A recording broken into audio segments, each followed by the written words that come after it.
하나님의 사랑과 축복이 늘 넘쳐나실 수 있기를 바라겠습니다. 우리 옆에 계신 분들과 한번 인사할까요? 사랑하고 축복합니다. 네, 날마다 사랑과 축복으로 승리하실 수 있기를 바라겠습니다. 여러분, 어느 생명체이든지 생명주기라는 것이 있습니다. 태어남이 있으면 성장이 있고 성숙이 있으며 또 나중에 안정기에 접어들었다가 쇠퇴기를 거쳐서 소멸하는 그러한 것이 일반적인 생명체의 모습인 것이죠. 이러한 생명주기에 비추어 한국교회를 보노라면 아마도 쇠퇴기에 접어든 것처럼 참 안타깝게 느껴지고 있는 것이 오늘날의 모습인 것입니다. 하지만 여러분, 교회는 지난 2000년 동안의 역사 속에서 그러한 어려움 속에서도 절대 주저하지 않고 다시금 새롭게 거듭나서 여기까지 온 줄로 믿습니다. 이렇게 교회가 쇠퇴기에 접어들었던 것처럼 보였던 시대에도 다시금 새롭게 일어날 수 있고 2000년의 역사를 이어올 수 있었던 것이 무엇 때문입니까? 그것은 바로 교회의 사명이 있기 때문인 줄로 믿습니다. 2000년 역사 동안 이 땅에서 죄악과 싸우고 진리를 전파하고 전투하는 교회로서 하나님께서 교회를 이 땅에 세우셨기 때문에 교회는 결코 사라지지 않고 주님 오시는 그날까지 이어지게 될 것입니다. 우리 성도들도 마찬가지입니다. 하나님께서 죄인이었던 저와 여러분들을 부르셔서 성도로 삼으신 것은 이 땅에서 평안히 축복만을 누리게 하시려고 하신 것이 아닙니다. 여러분, 물론 하나님께서 저와 여러분들에게 평강의 축복을 허락해 주시는 줄로 믿습니다. 그리고 진짜 영원한 안식은 어디에서 누리도록 예비해 놓으셨죠? 영원한 천국에서 누리도록 우리에게 허락해 주신 줄로 믿습니다. 그렇다면 우리가 이 땅을 살아가는 데 있어서 기본적으로 어떠한 자세로 살아가야 되느냐? 교회가 전투하는 교회이면 성도 역시 영적인 군사로 부름받았다라는 것입니다. 그래서 우리가 이 땅을 살아가는 데 있어서 성도의 삶은 매 순간순간마다 영적 전투의 현장인 것입니다. 우리가 어떻게 하면 하나님의 뜻을 따라 순종하고 그 뜻 가운데서 주의 영광을 나타낼지 매 순간의 삶이 그와 같은 영적 전투와 연결되어져 있다라는 것이죠. 그래서 이런 영적 전투에서 우리가 승리하기 위해서는 무엇이 필요합니까? 바로 전투 장비가 필요합니다. 여러분, 아무런 전투 장비 없이 이 영적 전투에 우리가 임할 수 있겠습니까? 더욱이 여러분, 우리는 육체를 가진 존재예요. 영적 전투라는 것은 기본적으로 어떤 것입니까? 영들과의 전쟁인 것입니다. 눈에 보이지 않는 영들과의 전쟁에서 육체의 한계를 가진 우리가 여러분 싸운다라고 한다면 절대로 이길 수 없는 전투인 것입니다. 그런데 이 전투에서 이길 수 있는 방법이 있죠. 바로 하나님께서 우리에게 그 전투를 감당할 수 있는 전투 장비를 허락해 주시면 이 싸움에서도 이기게 되는 줄로 믿습니다. 그것을 위하여서 하나님께서 성령을 통하여 우리에게 은사와 달란트를 허락해 주시는 것이죠. 여러분, 하나님께서는 저와 여러분들을 부르셔서 이 땅에 또한 영적 전쟁을 감당하도록 하는 데 있어서 믿음으로 감당하라고 말로만 하시는 것이 아니라 성령을 통해서 우리에게 은사를 주시고 달란트를 주시고 선물을 주셔서 이 모든 것들을 잘 감당해 나아갈 수 있도록 또한 예비해 놓으시고 또 그 가운데서 승리케 하시는 줄로 믿습니다. 그렇다면 여러분, 우리가 영적 전투에 임하는 영적 군사로서 항상 어떻게 됩니까? 성령에 민감해야 되는 거예요. 성령이 주시는 은사가 무엇이고 나를 통해서 하나님께서 내 삶에 어떻게 일하고 계시는가를 늘 끊임없이 주님 앞에 기도하고 주님과 교통하면서 그 가운데 우리의 삶을 살아낼 수 있어야 되는 것입니다.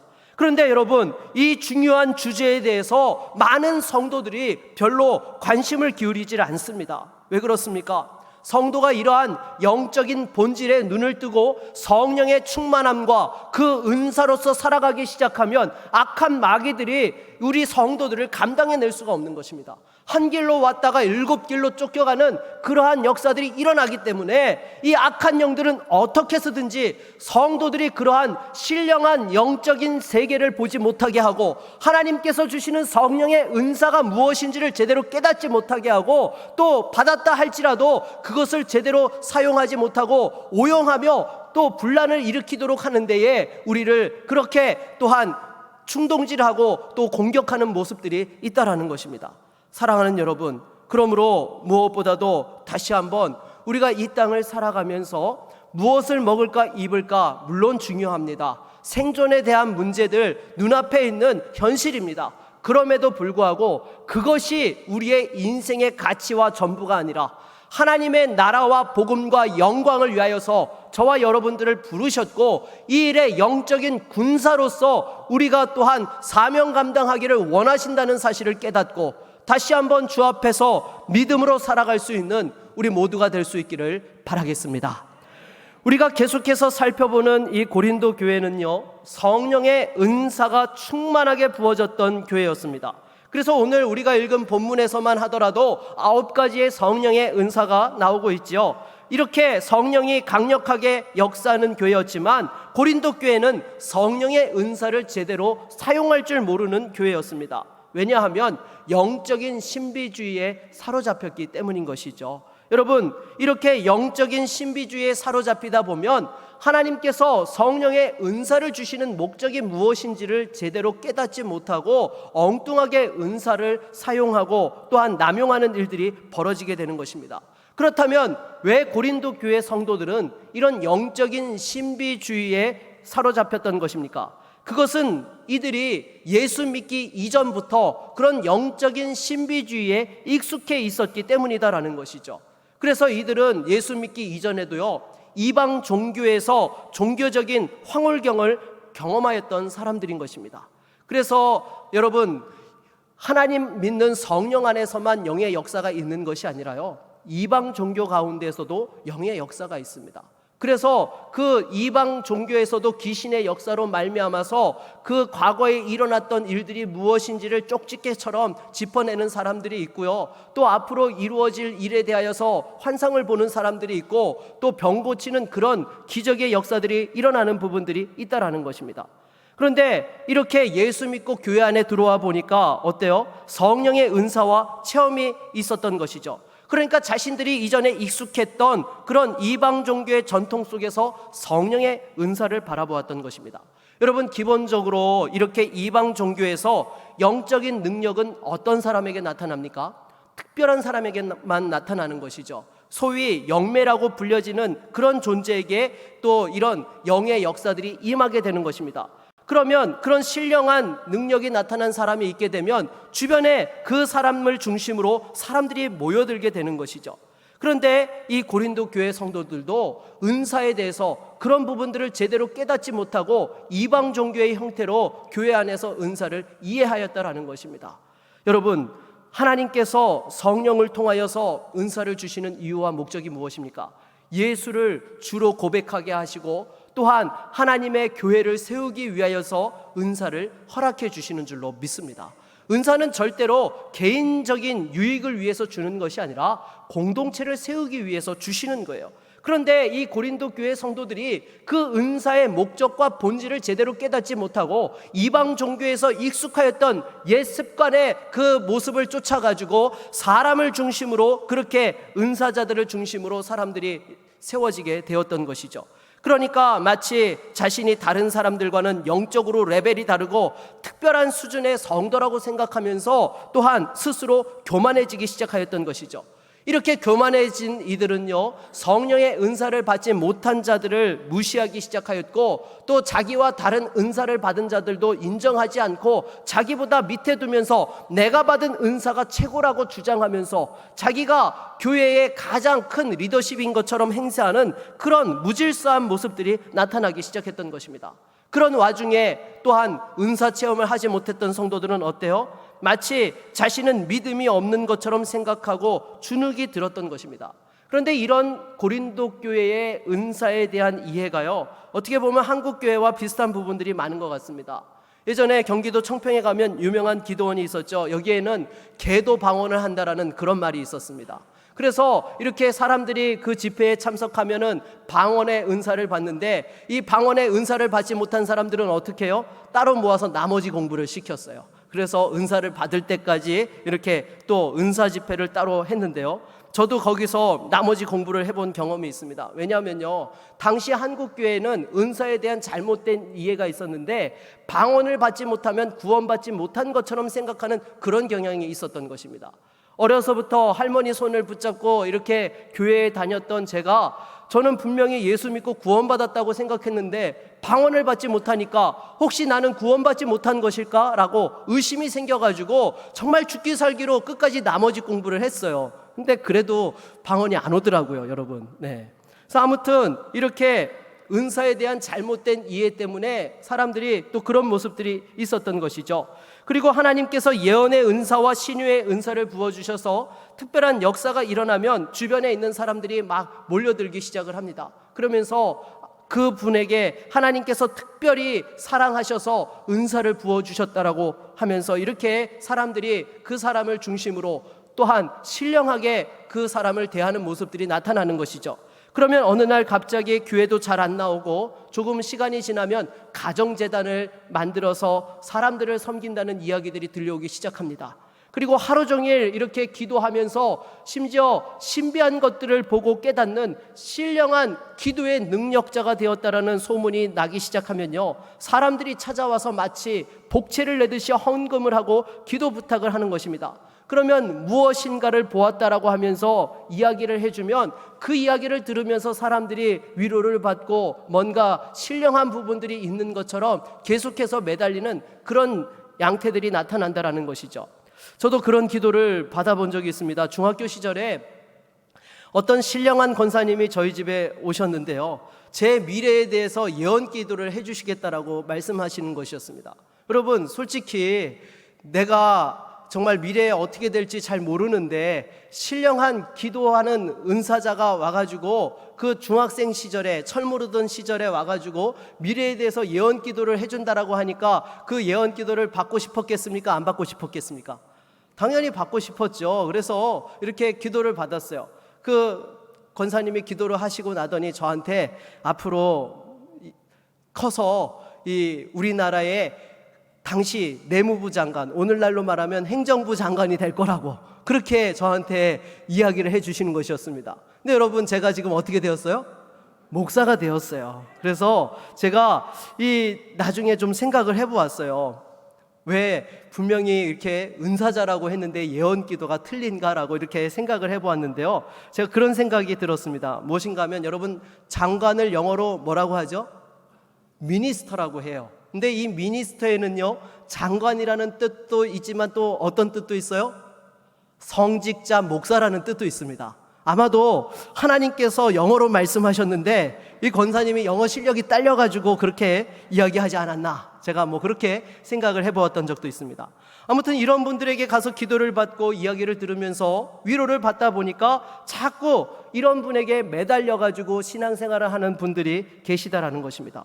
그리고 이런 분들이 기도할 때 어때요? 뭔가 특별한 은사들이 나타나요. 실제로 그 기도한 대로 되어진다든지 또 여러 가지 또 병 고치는 은사가 나타나고 신유의 역사들이 나타나니까 또한 그 기도 가운데에 또한 안수기도를 받았더니 입신의 경지에 들어간다든지 그런 일들이 일어나니까 자꾸 가서 기도를 받는 거예요. 그런데 여러분, 이것은요, 올바른 믿음 생활이 아닌 것입니다.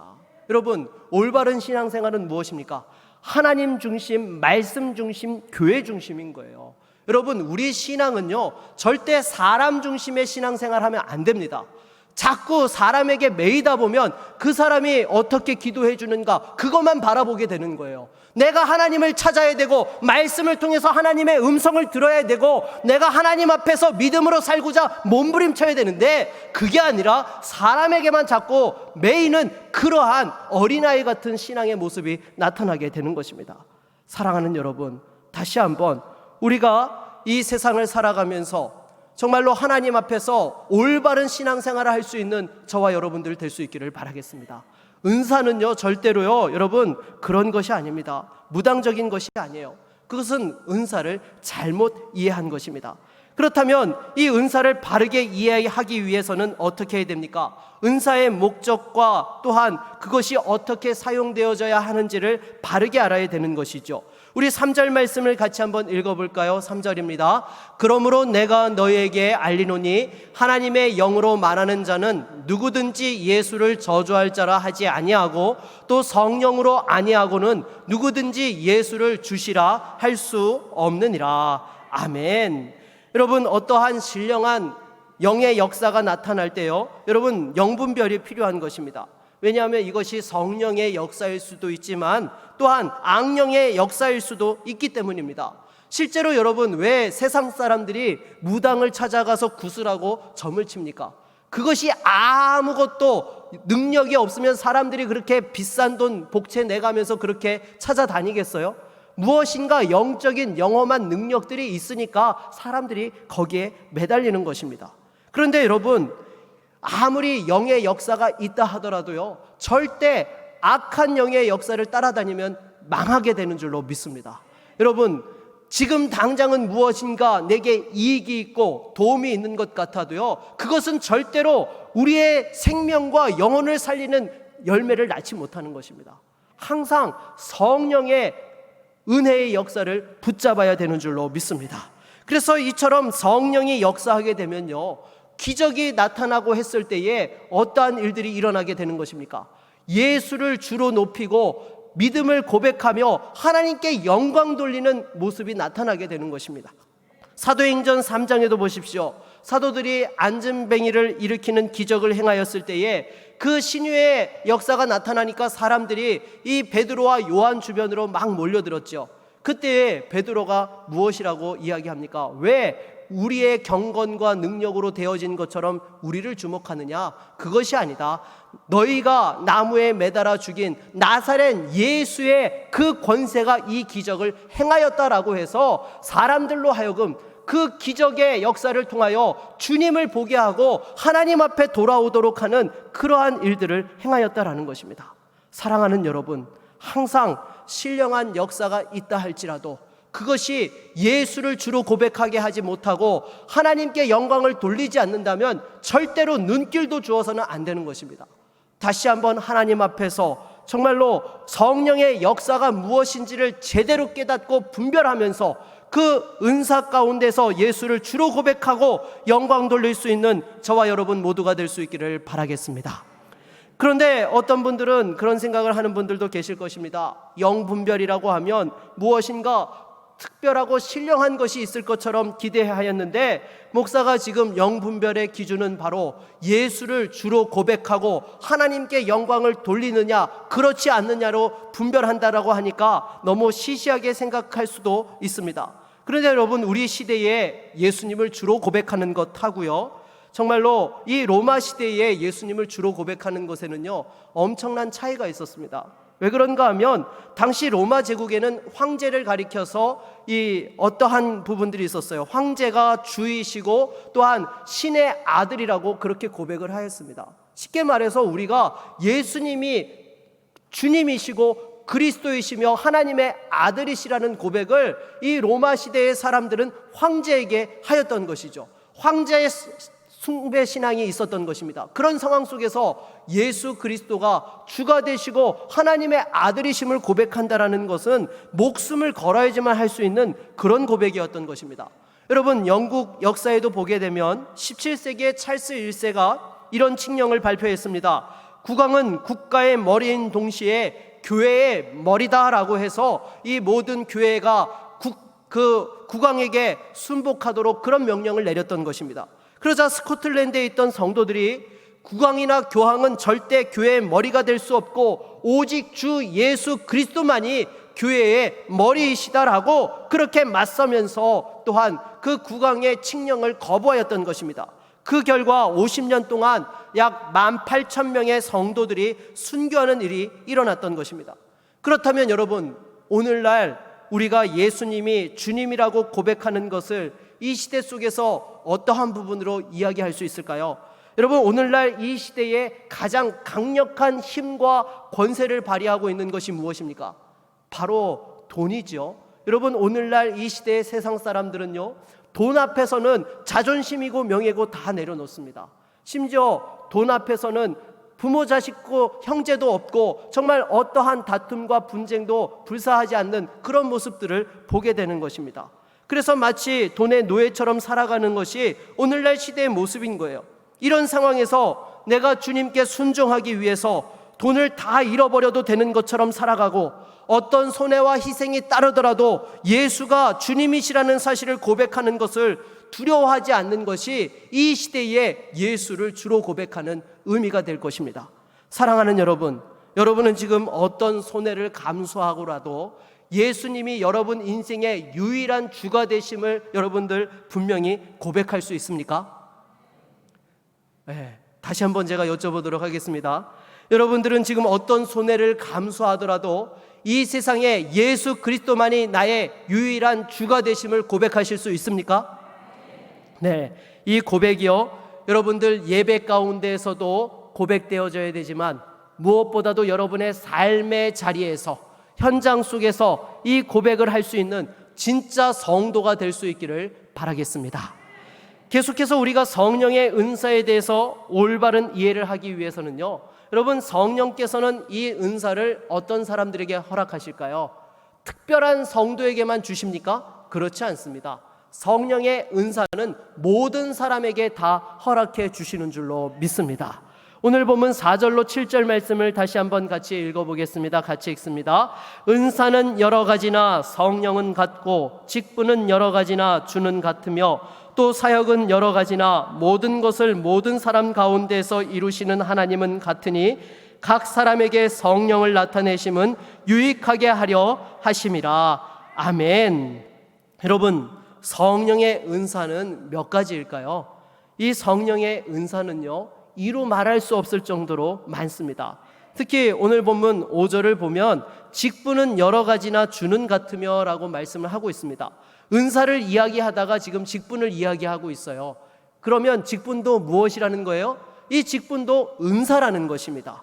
그래서 목사, 장로, 집사, 권사도 성령의 은사인 것입니다. 이 성령의 은사는 직분과 직임의 형태로 나타나는데요, 이 주신 은사를 가지고 직분과 직임을 감당할 때에 우리가 성령 충만하게 감당하게 되면 그것이 바로 성령의 역사, 성령의 사역이 되는 것입니다. 그러기에 우리가 성령으로 사역하게 되면 엄청난 역사들이 일어나게 되는 것이죠. 안 믿는 자들이 예수를 구주로 고백하고 회개하고 돌이키는 역사들이 일어나고, 교회가 또한 강력하게 세워지며 세상의 빛과 소금의 역할을 감당하고 사명을 위하여서 승리하는 교회로 설 수 있게 되는 것입니다.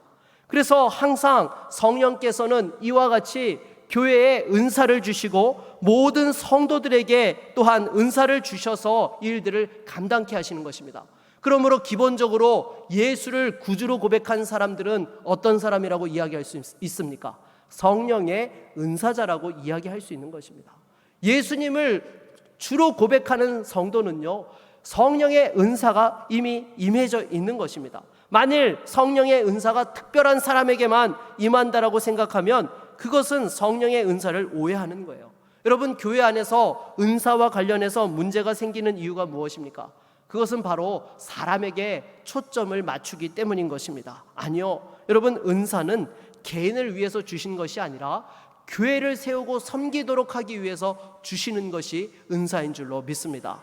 그래서 어떤 학자는 그런 이야기를 해요. 성도가 이 교회에서 섬기다가 하나님께서 다른 교회로 보내셔서 섬기게 되면 은사도 바뀌게 된다라고 이야기를 합니다. 여러분, 맞습니까? 틀립니까? 저는 맞다고 봅니다. 왜냐하면요, 여러분, 하나님께서 우리를 때로 우리 교회에서 신앙생활을 하기도 하지만 때로 특별하게 또 다른 곳으로 보내실 때도 있어요. 그런데 그 교회가 우리 교회와 상황이 똑같습니까? 그렇지 않아요. 교회마다 상황과 형편이 다 제각각입니다. 그런 상황 속에서 여러분, 우리가 섬길 때에 내가 동일한 사람이지만 그 상황이 다르기 때문에 하나님께서 거기에 맞는 은사를 부어주셔서 섬기게 하신다는 것이죠. 심지어 여러분, 같은 교회에서 섬긴다 하더라도요, 내가 어떤 연령대에서 섬기느냐, 또 어떤 직분을 받았느냐에 따라서 주시는 은사가 또 달라지는 거예요. 청년 때에 교회를 섬길 때 하나님 주셨던 은사가 있는 것이고요, 내가 결혼하고 장년이 되어서 하나님께서 교회를 섬기게 할 때 사용하시는, 부어주시는 은사가 달라지는 것입니다. 또 일반 성도로서 섬길 때와 또 교회에서 중직을 맡아서 섬길 때에 하나님께서 그 직분을 잘 감당토록 부어주시는 그 성령의 은사가 또 다르다라는 것이죠. 그러므로 항상 이 은사와 관련해서 기억해야 될 것은 이 은사는 절대로 내 개인의 소유물이 아니라 바로 교회를 세우기 위하여서 나에게 허락하신 하나님의 선물이라는 것을 기억하시고 날마다 교회를 세우고 다른 지체들을 세워가는 데에 사용할 수 있는 저와 여러분 모두가 될 수 있기를 바라겠습니다.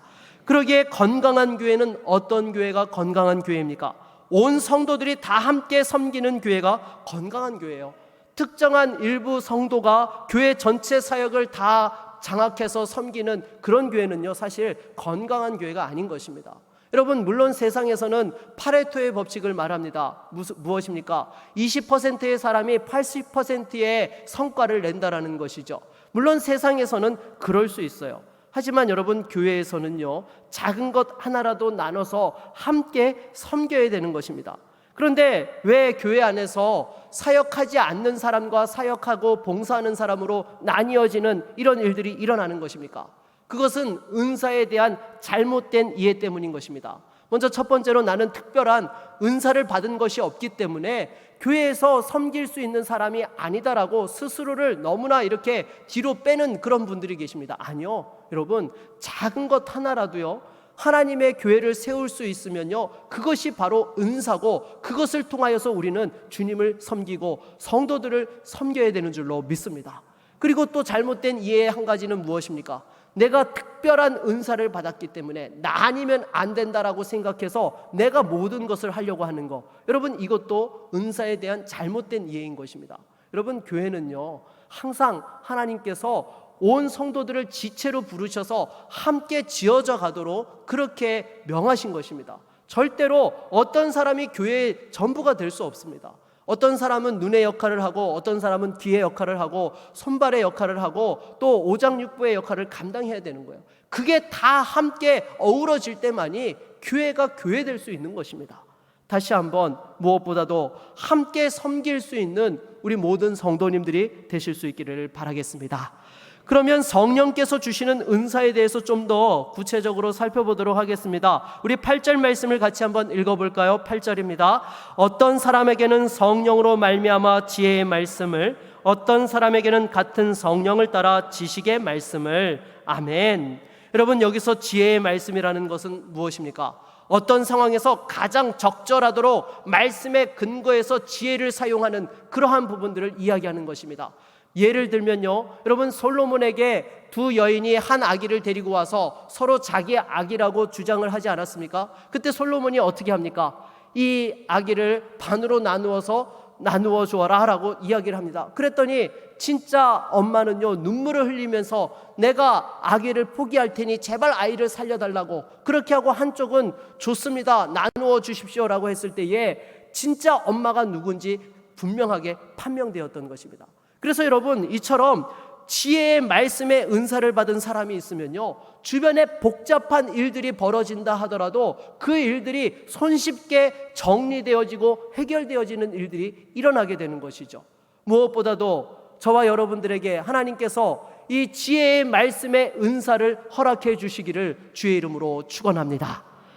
그리고 또한 지식의 말씀은 무엇입니까? 이 지식의 말씀이라는 것은 대화를 하는 가운데에서 예수 그리스도를 깨닫도록 그렇게 또한 그 지식을 전달할 수 있는 말씀의 은사가 있는 사람이 바로 이 지식의 말씀의 은사를 받은 사람이에요. 예수님께서도 수가성 여인과 대화를 할 때에 그 여인이 나중에 어떻게 되었습니까? 스스로 예수님이 그리스도이심을 깨닫고 예수를 주로 고백하는 일들이 일어나지 않았습니까? 그래서 이처럼 지식의 말씀의 은사를 받은 사람은요, 주변에 믿음이 연약한 자들의 믿음을 세워주고 또 예수를 믿지 않는 자들에게 예수를 전하는 데 귀하게 쓰임받는 역할을 하는 것이죠. 그래서 여러분들에게도 이러한 지식의 말씀의 은사도 임할 수 있기를 바라겠습니다.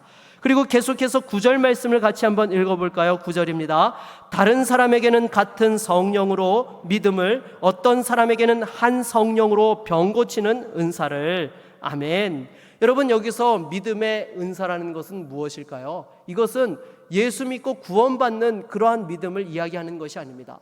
남들이 불가능하다고 생각되는 것을 믿음으로 가능케 하는 그러한 믿음의 역사를 이루어가는 사람의 믿음을 지금 이야기하고 있는 것이죠.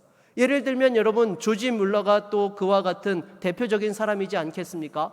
고아들의 아버지라고 불리면서 정말 그 어려운 상황 속에서도 기도하면서 그 고아원을 운영하여서 많은 고아들을 또 예수의 사람으로 길러내었던 것을 볼 수 있습니다. 인간적으로는 불가능한데 하나님 앞에서 믿음으로 그 일들을 이루어냈던 것이죠. 이와 같이 불가능을 가능케 하는 믿음의 그러한 은사를 이야기를 하고 있는 것입니다.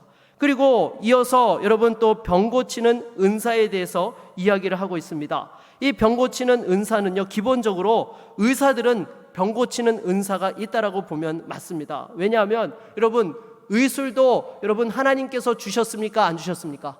하나님께서 주셨어요. 그렇기 때문에 의사들은 기본적으로 병 고치는 은사를 받았다라고 볼 수 있는데요.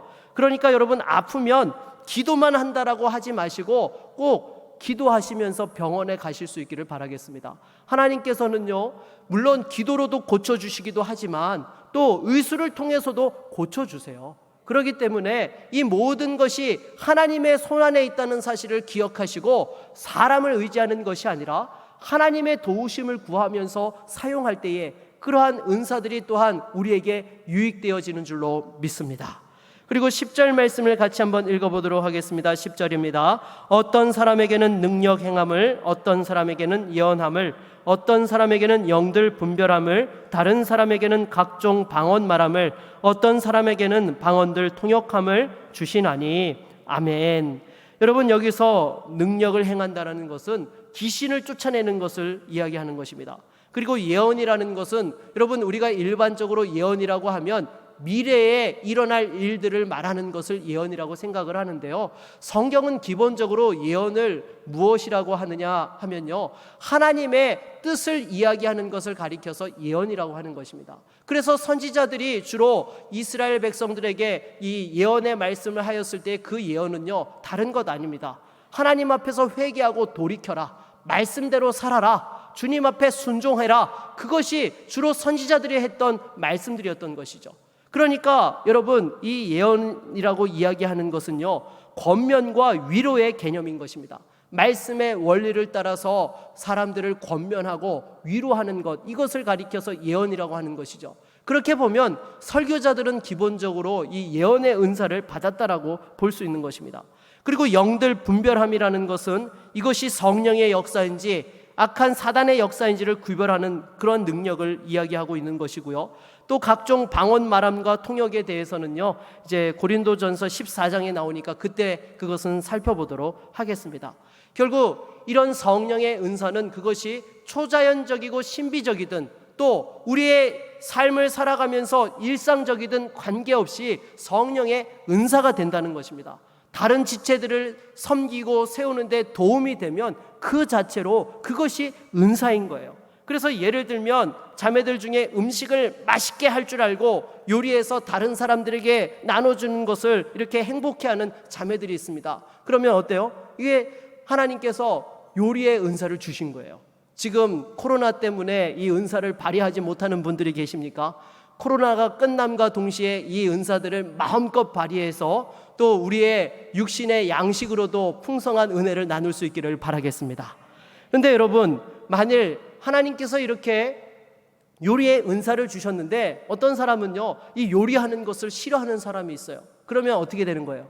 이것은 은사를 묵혀두는 것입니다. 여러분, 절대로 주신 은사는요, 묵혀두거나 썩혀두어서는 안 되는 거예요. 하나님께서 주셨을 때에는 그것을 잘 사용해야 되는 것입니다.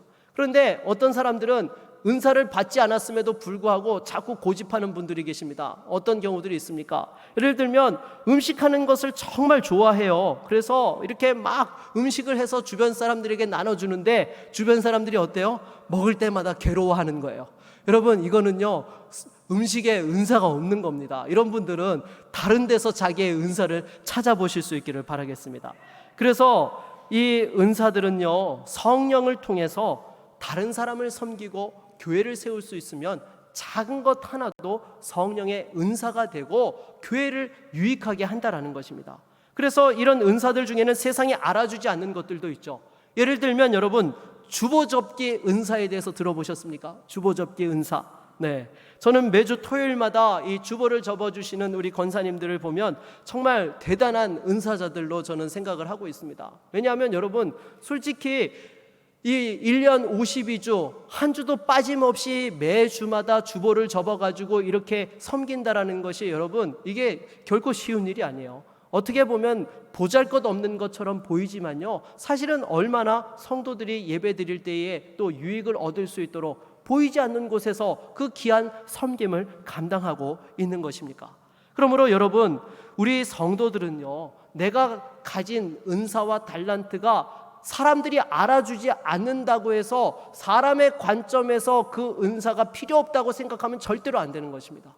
그것이 작은 것이라 할지라도 성도들을 세울 수 있고 섬길 수 있고 교회를 세워가는 데 도움이 된다라고 한다면 하나님께서 허락하신 은사임을 깨달아서 또한 귀하게 그 은사들을 사용하고 또한 하나님 앞에 영광 돌릴 수 있기를 바라겠습니다.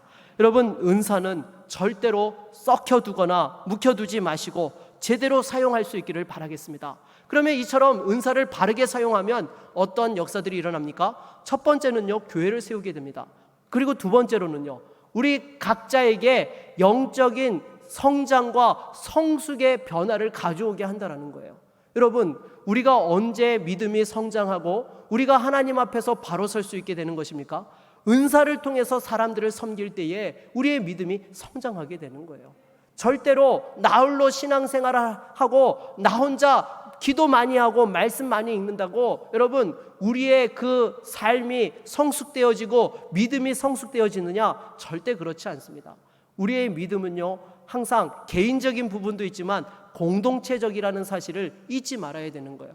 이것이 어우러져서 하나님 앞에 나아갈 때에 믿음이 성장하게 돼요. 그런데 오늘날 어떤 분들은 그런 이야기를 합니다. 교회가 요즘 너무나 분란과 다툼이 많아서 저는 교회 출석하는 것을 싫어합니다. 그냥 인터넷으로 훌륭한 목사님들의 설교를 듣고 인터넷으로 헌금하고 저는 그렇게 인터넷 교인으로 신앙생활을 하고 있습니다라고 이야기하는 분들이 계세요. 물론 지금 코로나 때문에 얻지 못하는 그런 분들을 이야기하는 것이 아닙니다. 여러분, 이것이 맞습니까? 틀립니까? 틀린 거예요. 교회는요, 여러분, 공동체로 우리에게 허락해 주신 것입니다. 절대로 나 혼자 나 홀로 신앙생활에서는 여러분, 우리가 믿음으로 바로 설 수 없는 거예요. 여러분, 가정에서도 보십시오. 부부간에 그렇게 사랑해도 어때요? 다툼과 분쟁이 있어요. 부모 자식 간에도 그렇고 형제 간에도 다툼과 분쟁이 일어날 때가 있습니다. 하지만 여러분, 그것이 우리의 인생일지인데 그 속에서도 중요한 가치를 붙잡고 나아갈 때에 그것을 넘어서서 진짜 기쁨을 누리게 되고 행복을 누리게 되는 것입니다. 다시 한번 우리의 주신 그 은혜의 자리에서 은사를 통하여서 잘 섬기며 다시 한번 우리의 믿음이 성장하고 성숙하며 교회를 세워갈 수 있는 저와 여러분 될 수 있기를 바라겠습니다. 여러분, 신앙생활은요, 절대로 수동적으로 하면 안 됩니다. 항상 하나님 앞에서 내가 구원받은 그 은혜에 감사하며 적극적으로 믿음으로 섬길 때에 또한 내 믿음이 성장하게 되고 교회도 세울 수 있다는 사실을 기억하고 함께 섬김의 역사를 통하여서 주님께 쓰임받을 수 있는 우리 모두가 될 수 있기를 바라겠습니다. 말씀을 맺겠습니다. 하나님께서 성령을 통해 은사를 주시고 이 은사는 예수를 주로 고백하게 하고 하나님을 더 잘 섬기는 데에 사용해야 됩니다. 이웃을 사랑하고 교회를 잘 세워가야 되는 것입니다. 이러한 믿음의 성도님들이 다 될 수 있기를 주의 이름으로 축원합니다. 우리 한번 다 같이 찬양하고 기도하도록 하겠습니다. 마지막 날에 내가 나의 영으로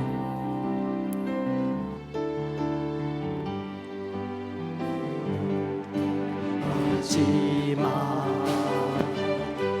날에